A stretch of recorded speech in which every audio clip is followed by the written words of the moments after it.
All right, welcome back. We are doing another tricks and traps video, and this is for the integrated speaking task 1. This is the campus situation summary. Now, in this one, you're going to be reading a short reading passage, which is basically like a bulletin or a notice that you would have in a university situation, like on an actual bulletin board or on a student forum or in a student newspaper, something like that. And then you hear two students speak about the bulletin, which is always about some sort of a problem or a change. And then your job is to speak about both the reading passage and the conversation between the two people, and to state the opinion of the person who usually has a problem with the change. It's possible that they could actually be for the change, but it's usually they have some sort of a problem or they don't like it. And so you just have to state what their opinion is and the reasons for the opinion. Now, we've already gone over this on both the summary and in the strategy video. And this one, I want to talk a little bit about the tricks and the traps so you don't end up in a bad situation like this, because this guy joined TOEFL Excellence and so he didn't get hit by that trap.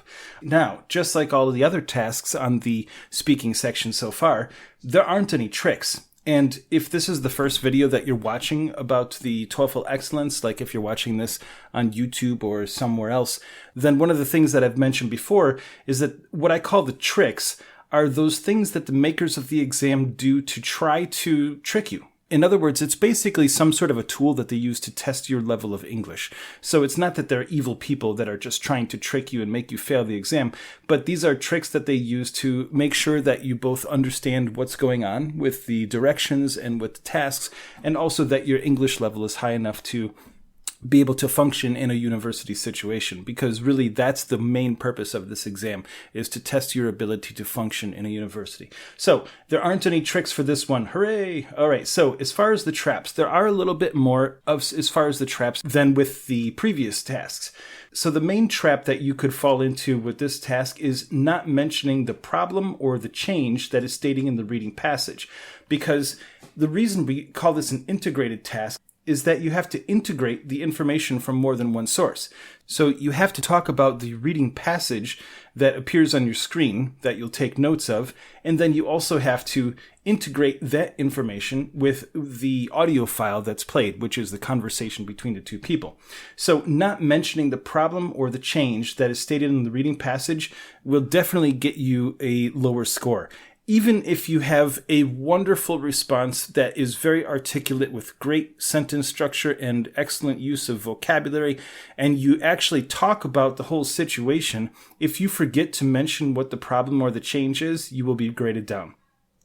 The next one is similar, and that's not stating the person's opinion, because this is the other part of this, which is the main thing. These are the two main things. What's the problem or the change, and what's the person's opinion? So not stating the person's opinion about the problem or the change is definitely something that will get you graded down. However, I wouldn't worry too much about this one, because if you formulate your response the way that we've laid out in the strategy, then just by naturally speaking about it, you will express the person's opinion. So this is not too big of a trap to worry about.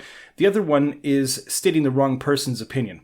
This one also is not that big of a deal, because as I've mentioned before, this task is, the conversation is almost always going to be between a man and a woman.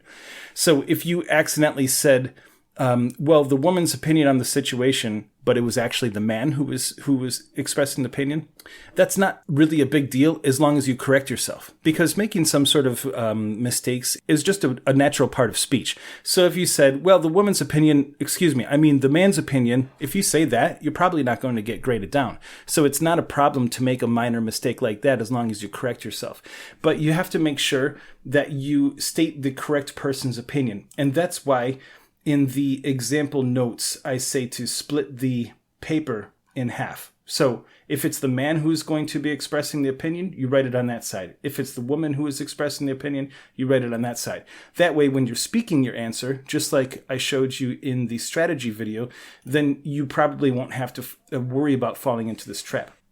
The other ones are just like with the previous tasks, and that is finishing your response too early, leaving enough airtime at the end. And honestly, anything more than 3 seconds is probably going to cause you to lose points on your score. Now, 3 seconds doesn't really seem like a long amount of time in reality, and it's not. But as far as your recording, that actually is enough time to cause you to be graded down.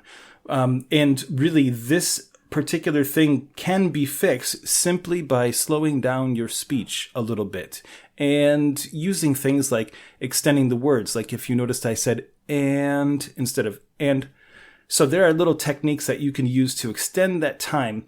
And that's why you should practice with a timer so that when you're watching it and you know, I've got 5 seconds left and I don't have anything more to say. So I guess I could use some techniques like this, and that's why I think it's a good idea, blah, blah, blah, blah. Whatever your thing is. You can use techniques to slow down your speech a little bit, as long as it still sounds natural. Extend some words out, and that way you won't have to worry about having to finish your response early. The other one is not finishing your response in time. So if you're still giving your response and the recording stops and you haven't finished the last word of your final sentence, then that's something that you will get graded down on. Now, I have heard from some people that if you are giving a summary statement, like where you said, and that's why the woman didn't think it was a good idea. Okay, so that clearly is a summary statement at the end of already giving your answer, because you've already expressed that, you're just summarizing. I have heard, and I don't know if this is actually true, but I have heard this before from some people who are like familiar with the actual grading of the responses, that you can get away with getting cut off on a sentence like that as long as you get out the statement of saying, and that's why the woman beep. Okay, if you got cut off like that, then it's clearly a summary statement. It's possible that you can still get a perfect score in a situation like that. But you're not going to worry about those ifs and maybes, because you are going to practice this particular task type and all of the task types with a clock. And that way you will not have to worry about these ifs and maybes, because you will have practiced this particular task type so many times that your response is going to be the perfect amount of time, and you won't have to worry about finishing too early or not finishing in time. And really, that's it for the tricks and traps. As I state here, practice, practice, practice. Make sure that you do this with a clock so that you don't have to worry about these two situations, and that when it comes to exam day, then you won't ever have to worry about any of these traps. All right, so that's it for the tricks and traps. Thank you for stopping by, and we will see you in the next lesson.